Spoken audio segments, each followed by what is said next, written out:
조용히 마음을 가라앉혀 보십시오. 오늘 우리는 한 사람의 이야기를 따라갑니다.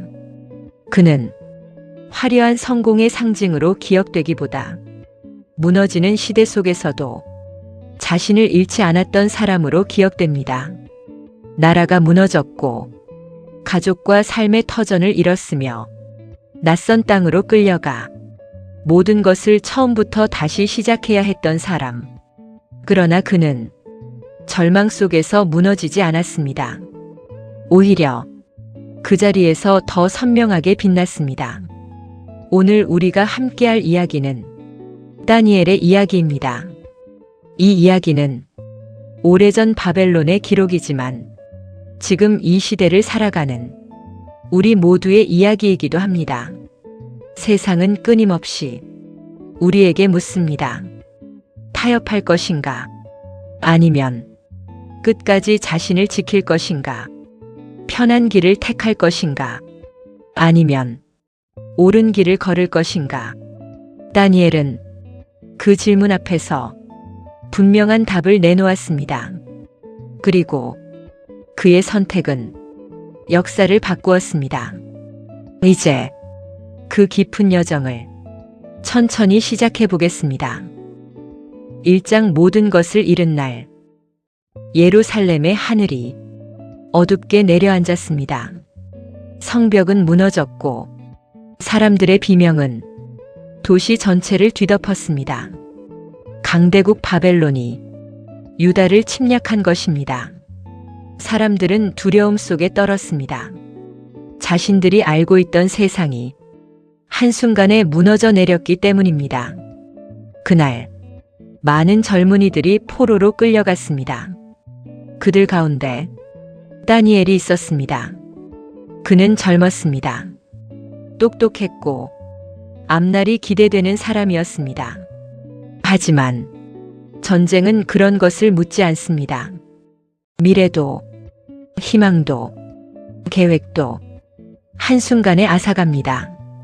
그는 자신의 의지와 상관없이 낯선 땅 바벨론으로 끌려갑니다. 그리고 여기서 우리는 한 가지를 생각하게 됩니다. 삶은 때때로 아무 설명도 없이 우리의 모든 계획을 뒤흔듭니다. 열심히 준비했는데 갑자기 무너집니다. 잘 살아가고 있었는데 예기치 못한 일이 찾아옵니다. 우리는 묻습니다. 왜 하필 나인가?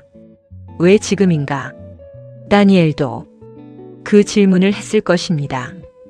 하지만 그는 그 질문 속에 머물지 않았습니다. 그는 자신이 처한 현실 속에서 무엇을 해야 하는지를 생각했습니다. 바벨론 왕은 포로들 중에서 뛰어난 젊은이들을 선발했습니다. 그들을 교육해 왕궁의 관리로 삼으려 했습니다. 다니엘도 그 대상이었습니다. 새로운 언어를 배워야 했고 새로운 문화를 익혀야 했으며 새로운 이름까지 받아야 했습니다. 이름은 정체성입니다. 그 이름을 바꾼다는 것은 너의 과거를 지우고 새로운 존재가 되라는 뜻입니다. 세상은 늘 그렇게 말합니다. 내가 누구였는지는 중요하지 않다. 우리가 원하는 사람이 되어라. 하지만 다니엘은 겉모습은 바뀌어도 본질은 바뀌지 않았습니다. 작은 선택. 왕은 그들에게 최고의 음식을 제공했습니다. 왕의 식탁에서 나오는 음식. 누구나 부러워할 특권이었습니다. 많은 사람은 생각했을 것입니다. 이 정도쯤이야 괜찮지 않을까? 살아남아야 하지 않겠는가? 적응해야 하지 않겠는가? 하지만 다니엘은 달랐습니다. 그는 작은 타협이 결국 큰 무너짐으로 이어진다는 것을 알았습니다. 그래서 결심합니다. 나는 나를 더럽히지 않겠다. 이 선택은 거창해 보이지 않습니다. 전쟁터에서 싸운 것도 아니고 왕에게 공개적으로 맞선 것도 아닙니다. 그저 음식을 거절한 것뿐입니다. 하지만 믿음은 늘 이런 작은 선택에서 시작됩니다. 아무도 보지 않는 자리에서 사소해 보이는 결정 앞에서 우리가 무엇을 선택하느냐가 결국 우리의 인생 전체를 결정합니다. 우리 삶도 그렇습니다. 조금만 속일까? 이번 한 번만 타협할까? 남들도 다 하는데 괜찮지 않을까? 그 작은 선택들이 쌓여 우리를 만듭니다. 다니엘은 알았습니다. 자신을 지키는 사람만이 끝까지 설 수 있다는 것을. 그는 감독관에게 요청합니다. 열흘 동안 채소와 물만 먹게 해달라고. 무모해 보이는 제안이었습니다. 실패하면 자신뿐 아니라 감독관도 위험해질 수 있었습니다. 하지만 믿음의 선택은 종종 계산으로 설명되지 않습니다. 열흘 후 놀라운 일이 일어났습니다. 다니엘과 그의 친구들은 다른 누구보다 건강하고 빛나 보였습니다. 왕은 그들을 보고 깊이 감탄했습니다. 그리고 그들의 지혜가 모든 학자보다 뛰어나다는 것을 알게 됩니다. 여기서 우리는 배웁니다.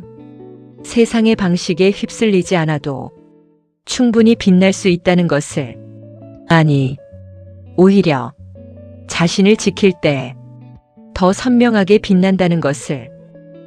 2장 아무도 답할 수 없는 질문. 어느 날 밤 느부갓네살 왕은 이상한 꿈을 꾸었습니다. 그 꿈은 그의 마음을 뒤흔들었습니다. 잠에서 깨어났지만 내용이 기억나지 않았습니다. 다만 엄청난 두려움만 남아 있었습니다.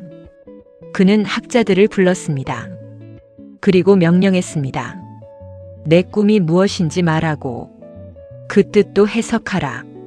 불가능한 요구였습니다. 꿈을 말해주지 않고 해석하라고 한 것입니다. 학자들은 당황했습니다. 그 누구도 그런 요구를 들어줄 수 없었습니다. 왕은 분노했습니다. 그리고 모든 지혜자를 죽이라는 명령을 내립니다. 다니엘도 그 대상이었습니다. 삶은 때때로 이런 부당한 상황을 만듭니다. 내 잘못이 아닌데 피해를 입습니다. 이해할 수 없는 일이 나를 덮칩니다. 왜 이런 일이 내게 오는가? 답할 수 없습니다. 다니엘 역시 억울했을 것입니다. 하지만 그는 분노하거나 절망하지 않았습니다. 그는 기도했습니다. 친구들과 함께 하늘의 지혜를 구했습니다. 여기서 중요한 것은 다니엘이 문제를 피하지 않았다는 것입니다. 그는 현실을 직면했습니다. 그리고 자신의 힘이 아닌 더 큰 지혜를 구했습니다. 우리는 종종 문제가 생기면 혼자 해결하려고 합니다. 계산하고 걱정하고 밤새 뒤척입니다. 하지만 어떤 문제는 인간의 계산으로 풀리지 않습니다. 그럴 때 필요한 것은 더 깊은 지혜입니다. 더 높은 시선입니다. 그 밤 하나님은 다니엘에게 꿈의 비밀을 보여주셨습니다. 거대한 신상이 서 있었습니다. 금머리, 은가슴, 놋배, 철다리, 그리고 흙과 철이 섞인 발. 그때 사람의 손으로 하지 않은 돌이 날아와 그 신상을 무너뜨립니다. 그리고 그 돌은 온 세상을 채우는 큰 산이 됩니다. 다니엘은 왕 앞에 섭니다. 그리고 담대히 말합니다. 이 비밀은 사람의 지혜로 풀 수 없습니다. 그러나 하늘의 하나님께서 보여주셨습니다. 왕은 놀랐습니다. 다니엘은 꿈을 정확히 말했고 그 뜻까지 해석했습니다. 세상의 모든 제국은 결국 무너질 것입니다. 오직 하나님의 나라는 영원히 설 것입니다. 이 메시지는 오늘 우리에게도 깊은 울림을 줍니다. 우리가 의지하는 것들, 돈, 권력, 명예, 성공, 모두 흔들릴 수 있습니다. 영원해 보이는 것도 사라집니다. 하지만 진짜 흔들리지 않는 것은 보이지 않는 진리입니다. 다니엘은 세상의 중심에 있었지만 세상에 기대지 않았습니다. 그는 더 큰 나라를 보았습니다. 더 영원한 기준을 보았습니다. 그래서 흔들리지 않았습니다. 우리도 이 질문 앞에 서야 합니다. 나는 무엇 위에 내 삶을 세우고 있는가? 쉽게 무너질 것 위에 서 있는가? 아니면 끝까지 남을 것 위에 서 있는가? 오늘도 세상은 흔들립니다. 불안은 커지고 확실했던 것들이 무너집니다. 그러나 다니엘의 이야기는 말합니다. 흔들리는 세상 속에서도 흔들리지 않을 수 있다고. 기준을 지킨 사람은 끝내 무너지지 않는다고. 3장 모두가 무릎 꿇을 때 바벨론의 중심에 거대한 금 신상이 세워졌습니다. 하늘을 찌를 듯한 높이. 누구도 그 앞에서 고개를 들 수 없을 만큼 압도적인 모습이었습니다. 왕은 명령했습니다. 음악이 울릴 때 모든 사람은 이 신상 앞에 엎드려 절하라. 거절하는 자는 즉시 불타는 풀무불 속에 던져질 것이다. 그 명령은 선택의 여지를 주지 않았습니다. 생존이냐, 신념이냐, 둘 중 하나였습니다. 사람들은 망설이지 않았습니다. 음악이 울리자 하나둘 고개를 숙입니다. 몸을 낮춥니다. 그리고 그 자리에 엎드립니다. 왜냐하면 살아야 하기 때문입니다. 살기 위해서라면 조금쯤은 괜찮다고 스스로를 설득합니다. 하지만 그 자리에서 끝까지 서 있는 세 사람이 있었습니다. 사드락, 메삭, 아벳느고. 그들은 다니엘과 함께 포로로 끌려왔던 친구들이었습니다. 그들도 압니다. 이 선택이 어떤 결과를 가져올지. 그럼에도 불구하고 그들은 무릎을 꿇지 않습니다. 이 장면은 아주 낯설지 않습니다.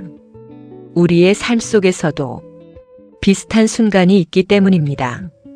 모두가 그렇게 하니까 나도 따라야 할 것 같은 순간, 아니라고 생각하면서도 혼자가 되기 싫어서 그냥 고개를 숙이고 싶은 순간, 그때 우리는 묻습니다. 나는 어디까지 나를 지킬 수 있는가? 왕은 분노했습니다. 그들을 끌고 오게 합니다. 그리고 마지막 기회를 줍니다. 다시 한번 절하라. 그러면 살 것이다. 그때 그들이 말합니다. 조용하지만 단단한 목소리로, 우리는 그렇게 할 수 없습니다. 우리의 하나님께서 우리를 구하실 수도 있습니다. 그러나 그리하지 아니하실지라도 우리는 절하지 않겠습니다.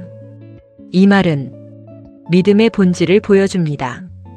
조건이 아닙니다. 결과가 아닙니다.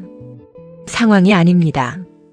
그저 그렇기 때문에 지키는 것입니다. 많은 사람은 이렇게 말합니다. 잘 되면 믿고 안 되면 포기한다. 하지만 그것은 믿음이 아니라 거래입니다. 그들의 선택은 결국 풀무불로 이어집니다. 불은 더 뜨겁게 달궈졌습니다. 가까이 가는 사람조차 타 죽을 정도였습니다. 그들은 결박된 채 그 불 속으로 던져집니다. 그리고 여기서 이야기는 예상과 다르게 흐릅니다. 왕이 놀랍니다. 불 속에 세 사람이 아니라 네 사람이 보였기 때문입니다. 그들은 타지 않았습니다. 묶여 있던 것도 풀려 있었습니다. 그리고 그들과 함께 한 존재가 있었습니다. 불은 그들을 삼키지 못했습니다. 오히려 그들을 더 자유롭게 만들었습니다. 여기서 우리는 깨닫습니다. 믿음은 고통을 없애는 것이 아니라 고통 속에서도 무너지지 않게 하는 힘이라는 것을 그들이 불에서 나왔을 때 머리카락 하나 타지 않았고 옷에서는 불냄새조차 나지 않았습니다. 왕은 그들의 하나님을 인정합니다. 그리고 선언합니다. 그 어떤 신도 이처럼 구원할 수 없다. 세상은 결과를 보고 판단합니다. 그러나 그 결과는 결국 선택에서 시작됩니다. 그들은 이미 불 속에 들어가기 전부터 자유로운 사람들이었습니다. 왜냐하면 두려움에 굴복하지 않았기 때문입니다. 4장 가장 높은 자리에서 무너진 이유. 느부갓네살 왕은 세상의 중심에 서 있었습니다. 권력, 부, 명예, 그가 가지지 못한 것은 거의 없었습니다. 어느 날 그는 또다시 꿈을 꿉니다. 이번에는 거대한 나무였습니다. 하늘에 닿을 듯한 높이, 온 세상을 덮는 그늘, 모든 생명이 그 나무 아래에서 살아갑니다. 그런데 갑자기 하늘에서 명령이 내려옵니다. 그 나무를 베어라. 가지를 꺾고 열매를 흩어라. 왕은 불안해집니다. 그리고 다니엘을 부릅니다. 다니엘은 그 꿈의 의미를 압니다. 하지만 말하기를 주저합니다. 왜냐하면 그 해석이 왕에게 너무나도 가혹했기 때문입니다. 그럼에도 불구하고 그는 진실을 말합니다. 그 나무는 왕 당신입니다. 당신은 높아졌습니다. 강해졌습니다. 온 세상이 당신을 의지합니다. 하지만 당신의 마음이 교만해졌습니다. 그래서 당신은 모든 것을 잃게 될 것입니다. 그리고 그 예언은 그대로 이루어집니다. 어느 날 왕은 궁전 위를 걷다가 말합니다. 이 모든 것이 내 힘으로 이루어진 것이 아닌가. 그 순간 모든 것이 무너집니다. 그는 왕의 자리에서 쫓겨나고 사람이 아닌 것처럼 살게 됩니다. 짐승처럼 들판에서 비를 맞으며 풀을 먹으며 가장 높은 곳에 있던 사람이 가장 낮은 자리로 떨어집니다. 이 이야기는 아주 단순하지만 강력한 메시지를 담고 있습니다. 사람은 높아질수록 더 조심해야 합니다. 왜냐하면 무너짐은 항상 위에서 시작되기 때문입니다. 우리는 종종 성공하면 괜찮을 것이라고 생각합니다. 높아지면 안정될 것이라고 믿습니다. 하지만 문제는 상황이 아니라 마음입니다. 겉으로는 모든 것을 가진 것처럼 보여도 내면이 무너지면 그 모든 것은 한순간에 사라집니다. 느부갓네살은 모든 것을 잃고 나서야 깨닫습니다. 진짜 주인은 자신이 아니라는 것을. 그리고 그는 다시 회복됩니다. 하지만 그 회복은 이전과 같지 않습니다. 그는 더 이상 자신을 높이지 않습니다. 오히려 겸손하게 하늘을 바라봅니다. 여기서 우리는 배웁니다. 무너짐은 끝이 아니라 깨달음의 시작이 될 수도 있다는 것을. 그리고 진짜 강한 사람은 다시 일어날 줄 아는 사람이라는 것을. 5장 아무도 멈출 수 없었던 마지막 밤. 바벨론의 밤은 여전히 화려했습니다. 궁전 안에서는 거대한 잔치가 벌어지고 있었습니다. 수많은 귀족들, 끝없이 이어지는 술과 음악, 웃음과 환호, 모든 것이 완벽해 보였습니다. 그러나 그날 밤은 조용히 끝을 향해 가고 있었습니다. 벨사살 왕은 술에 취해 있었습니다. 그리고 한 가지 위험한 명령을 내립니다. 예루살렘 성전에서 가져온 거룩한 그릇들을 가져오라. 그것은 단순한 물건이 아니었습니다. 한 민족의 믿음이 담긴 것이었고 하나님께 드려졌던 것이었습니다. 하지만 왕은 그것을 술잔으로 사용합니다. 그리고 신들을 찬양합니다. 금과 은과 돌과 나무로 만든 우상들을. 이 장면은 어딘가 익숙합니다. 사람은 종종 자신이 가진 것을 자신의 것이라고 착각합니다. 그리고 그것을 함부로 사용합니다. 하지만 어떤 것은 가볍게 다룰 수 없는 것들입니다. 그 순간 이상한 일이 일어납니다. 사람의 손가락이 나타납니다. 그리고 벽에 글씨를 쓰기 시작합니다. 음악은 멈추고 웃음은 사라집니다. 왕의 얼굴은 창백해지고 몸은 떨리기 시작합니다. 그 글씨는 아무도 이해할 수 없었습니다. 왕은 다시 지혜자들을 부릅니다. 하지만 이번에도 그 누구도 해석하지 못합니다. 그때 한 사람이 떠오릅니다. 다니엘. 오랜 시간이 흘렀지만 그의 이름은 여전히 기억되고 있었습니다. 다니엘이 불려옵니다. 왕은 약속합니다. 이 글씨를 해석하면 큰 상을 주겠다. 높은 자리를 주겠다. 하지만 다니엘은 말합니다. 상은 필요 없습니다. 나는 진실만을 말하겠습니다. 그리고 그는 해석합니다. 당신의 날이 계산되었습니다. 끝났습니다. 당신은 저울에 달렸고 부족함이 드러났습니다. 당신의 나라는 나뉘어 다른 사람에게 주어질 것입니다. 이 말은 단순한 예언이 아니라 선언이었습니다. 그리고 그날 밤 그대로 이루어집니다. 벨사살 왕은 죽고 바벨론은 무너집니다. 가장 화려했던 밤이 가장 비참한 끝이 됩니다. 여기서 우리는 깊이 생각하게 됩니다.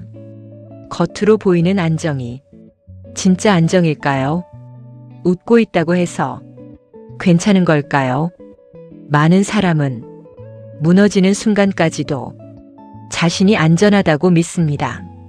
하지만 진짜 위험은 눈에 보이지 않는 곳에서 시작됩니다. 기준이 무너질 때 이미 결과는 시작된 것입니다. 6장 사자굴 속에서도 변하지 않는 것. 새로운 왕이 세워졌습니다. 다리오. 정권은 바뀌었지만 다니엘은 여전히 중요한 위치에 있었습니다. 그는 성실했습니다. 정직했습니다. 흠을 찾을 수 없는 사람이었습니다. 그래서 오히려 미움을 받습니다. 사람들은 생각합니다. 저 사람을 끌어내려야 한다. 하지만 그에게는 약점이 없습니다. 그래서 그들은 한 가지를 이용합니다. 그의 믿음. 왕에게 제안을 합니다. 앞으로 30일 동안 왕 외에 그 어떤 신에게도 기도하는 것을 금지하자. 이 법은 다니엘을 겨냥한 것이었습니다. 왕은 그 사실을 모르고 도장을 찍습니다. 이제 다니엘은 선택해야 합니다. 기도를 멈출 것인가? 아니면 계속할 것인가? 아주 현실적인 선택입니다. 잠시만 멈추면 됩니다. 30일만 참으면 됩니다. 아무도 모르게 하면 됩니다. 하지만 다니엘은 그렇게 하지 않습니다. 그는 평소와 똑같이 창문을 열고 기도합니다. 숨지 않습니다. 타협하지 않습니다. 왜냐하면 그에게 믿음은 상황에 따라 바뀌는 것이 아니었기 때문입니다. 사람들은 그 장면을 보고 곧바로 고발합니다. 왕은 뒤늦게 깨닫습니다. 속았다는 것을. 하지만 법은 바꿀 수 없습니다. 결국 다니엘은 사자굴에 던져집니다. 왕은 괴로워합니다. 그리고 말합니다. 내가 믿는 하나님이 너를 구하시기를 바란다. 그 밤 왕은 잠들지 못합니다. 그리고 다음 날 아침 급히 달려갑니다. 다니엘을 부릅니다. 그때 안에서 목소리가 들립니다. 나는 살아있습니다. 하나님께서 사자들의 입을 막으셨습니다. 다니엘은 상처 하나 없이 나옵니다. 그리고 그를 고발했던 사람들은 같은 굴에 던져집니다. 이번에는 아무 기적도 일어나지 않습니다. 이 장면은 냉정한 현실을 보여줍니다. 선택에는 결과가 따릅니다. 다니엘은 살기 위해 믿음을 지킨 것이 아닙니다. 그는 그저 그대로 살았을 뿐입니다. 그리고 그 삶이 그를 살렸습니다. 여기서 우리는 배웁니다. 진짜 믿음은 위기 때 갑자기 생기는 것이 아니라 평소의 반복에서 만들어진다는 것을. 작은 습관, 작은 선택, 그것들이 쌓여 결정적인 순간을 만듭니다. 7장 밤에 본 또 하나의 세계. 어느 날 밤, 다니엘은 잠들어 있었습니다. 하지만 그의 마음은 깊은 곳에서 깨어 있었습니다. 그날 그는 꿈을 봅니다. 거친 바람이 큰 바다를 흔들고 있었습니다. 그리고 바다에서 4마리의 짐승이 올라옵니다. 첫 번째는 사자와 같았습니다. 그러나 독수리의 날개를 가지고 있었습니다. 두 번째는 곰과 같았습니다. 한쪽으로 기울어진 채 무언가를 움켜쥐고 있었습니다. 세 번째는 표범과 같았습니다. 빠르고 날렵했습니다. 등에는 여러 개의 날개가 달려 있었습니다. 네 번째는 이전의 것들과 전혀 달랐습니다. 무섭고 강하고 잔인했습니다. 그 이빨은 철과 같았고 모든 것을 부수고 삼켜버렸습니다. 이 장면은 단순한 꿈이 아닙니다. 세상의 흐름, 권력의 본질, 인간이 만들어낸 시스템의 모습이 그 안에 담겨 있습니다. 겉으로는 문명처럼 보이지만 그 안에는 힘으로 지배하려는 본성이 숨어 있습니다. 다니엘은 그 장면을 보며 두려움에 휩싸입니다. 하지만 그 다음 장면이 이어집니다. 보좌가 세워지고 한 분이 앉으십니다. 옷은 눈처럼 희고 머리카락은 양털처럼 깨끗합니다. 그분의 보좌는 불꽃과 같고 바퀴는 타오르는 불입니다. 수많은 존재들이 그 앞에 서 있습니다. 그리고 책들이 펼쳐집니다. 심판이 시작됩니다. 짐승들은 하나씩 사라지고 그 권세는 끝나게 됩니다. 그리고 한 사람이 등장합니다. 사람의 아들과 같은 존재. 그는 영원한 권세를 받습니다. 그 나라는 결코 무너지지 않습니다. 여기서 우리는 중요한 메시지를 마주합니다. 세상의 권력은 결코 영원하지 않습니다. 아무리 강해 보여도 결국은 사라집니다. 하지만 보이지 않는 기준, 영원한 질서, 그것은 결코 무너지지 않습니다. 우리는 종종 눈에 보이는 것만 믿습니다. 하지만 진짜 중요한 것은 보이지 않는 곳에서 결정됩니다. 8장 반복되는 역사. 다니엘은 또 다른 환상을 봅니다. 이번에는 순양과 수점소입니다. 순양은 강했습니다. 2개의 뿔을 가지고 있었고 앞으로 계속 밀고 나아갑니다. 그 누구도 막지 못합니다. 그러나 갑자기 서쪽에서 수점소가 나타납니다. 그는 땅에 닿지 않을 정도로 빠르게 달려옵니다.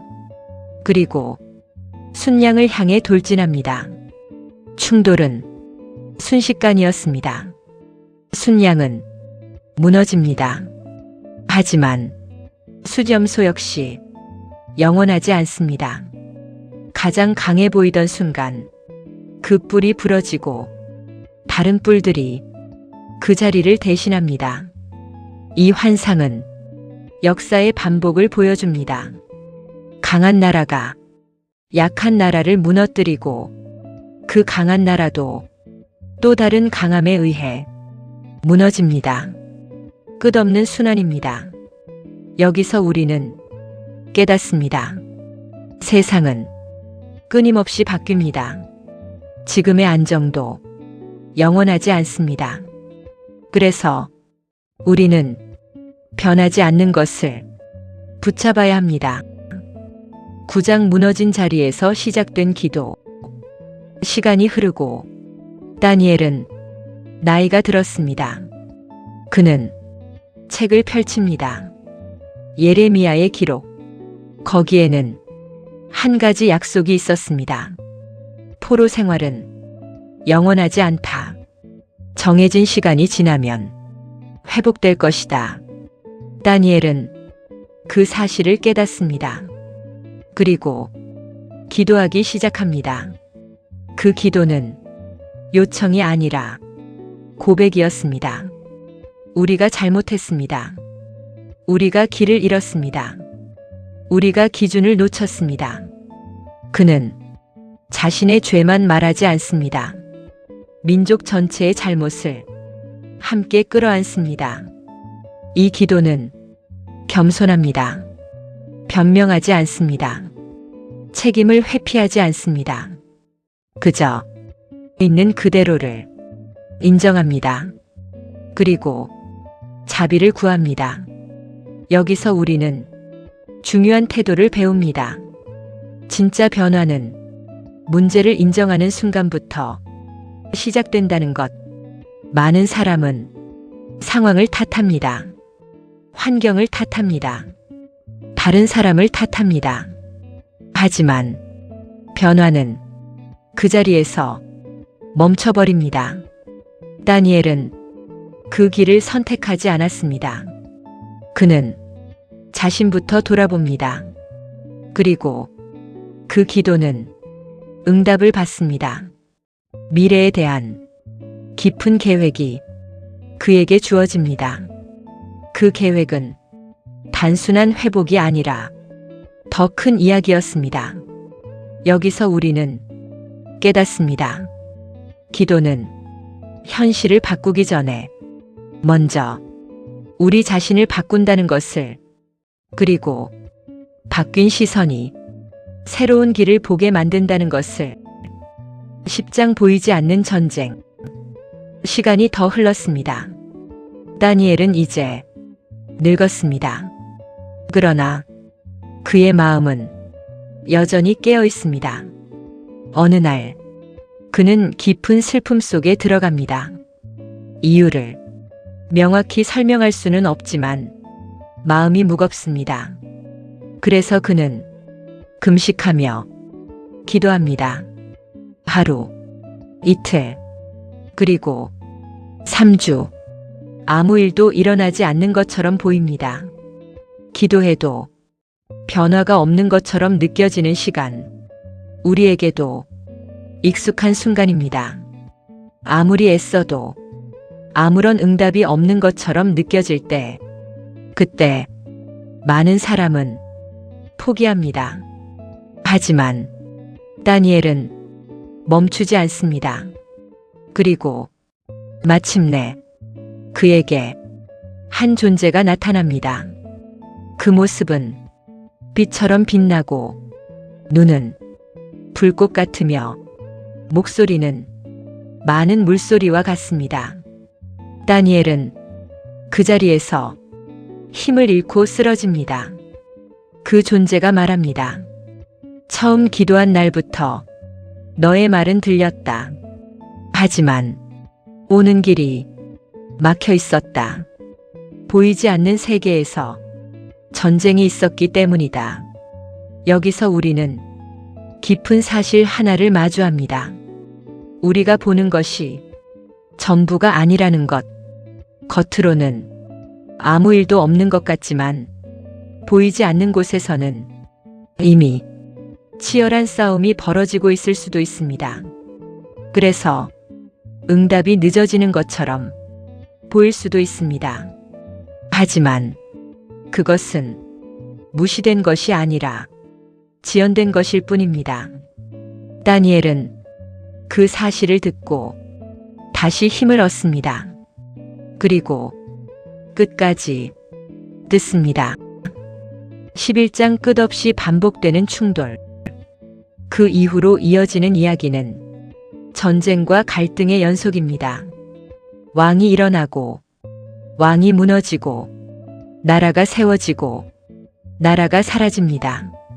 배신, 욕망, 권력, 이 모든 것이 끝없이 반복됩니다.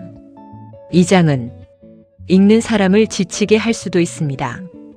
왜냐하면 너무 현실적이기 때문입니다. 세상은 생각보다 많이 변하지 않습니다. 형태만 바뀔 뿐 본질은 반복됩니다. 그래서 우리는 이 질문을 하게 됩니다. 그렇다면 우리는 무엇을 붙잡아야 하는가?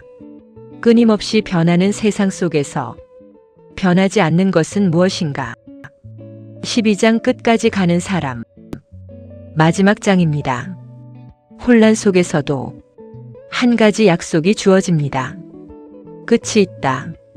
그리고 그 끝은 의미가 있다. 많은 사람이 중간에 포기합니다. 지치고 흔들리고 길을 잃기 때문입니다. 하지만 끝까지 가는 사람은 다릅니다. 그들은 완벽해서가 아니라 멈추지 않기 때문에 끝에 도달합니다. 다니엘에게 말합니다. 이 말씀을 간직하라. 마지막 때까지. 그리고 이 약속이 주어집니다. 지혜 있는 자는 빛날 것이다.